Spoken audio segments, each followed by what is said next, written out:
Chers collègues, la parole est désormais à Monsieur Ahmed Lawedge du groupe RDSE pour 5 minutes.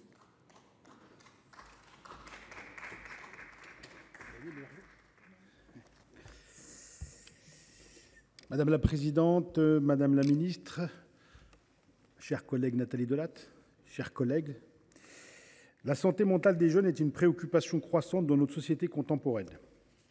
Les jeunes sont confrontés à de nombreux défis et pressions constantes qui peuvent avoir un impact dévastateur sur leur bien-être psychologique.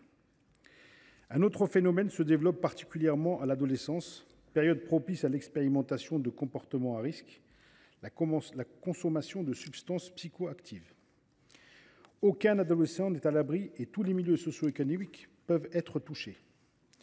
Les jeunes qui se tournent vers la drogue et les stupéfiants le font souvent pour échapper à leurs problèmes et fuir leur réalité. Mais au lieu de les aider, ces substances peuvent avoir un impact très grave sur leur santé mentale. Elles créent une addiction qui est extrêmement difficile à surmonter. L'utilisation de drogue peut entraîner des troubles anxieux, des problèmes de comportement tels que l'agressivité. Elle peut également altérer la capacité de concentration, la mémoire et les fonctions cognitives, conduisant à des difficultés scolaires et académiques, ainsi qu'à des problèmes d'apprentissage pouvant conduire à une déscolarisation. La consommation de stupéfiants chez les jeunes utilisateurs peut avoir un impact profond sur le fonctionnement du cerveau et causer de graves problèmes de santé mentale, et notamment la survenue de pathologies comme la schizophrénie ou la dépression. Récemment, c'est l'usage détourné du protoxyde d'azote, dit gaz hilarant, qui a fait une de l'actualité.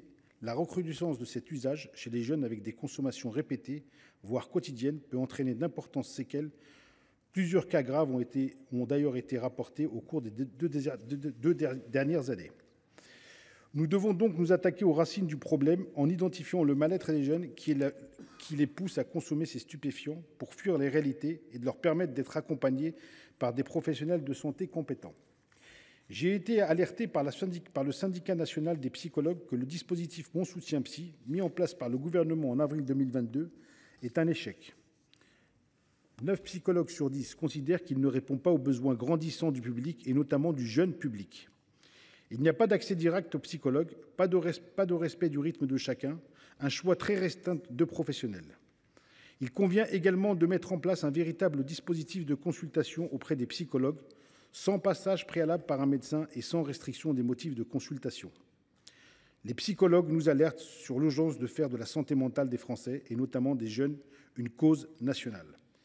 Le public concerné mérite une véritable politique publique d'envergure, co-construite en concertation avec les professionnels de terrain.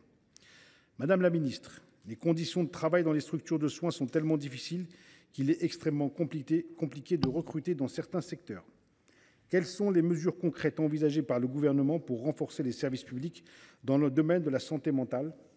Y a-t-il une revalorisation salariale des métiers de soins dans ces structures et notamment des psychologues, profession peu revalorisée depuis une trentaine d'années? Est-elle prévue? Bien sûr, le groupe RDSE votera à l'unanimité la proposition de résolution concernant la santé mentale des jeunes en grande cause nationale. Je vous remercie. Merci beaucoup.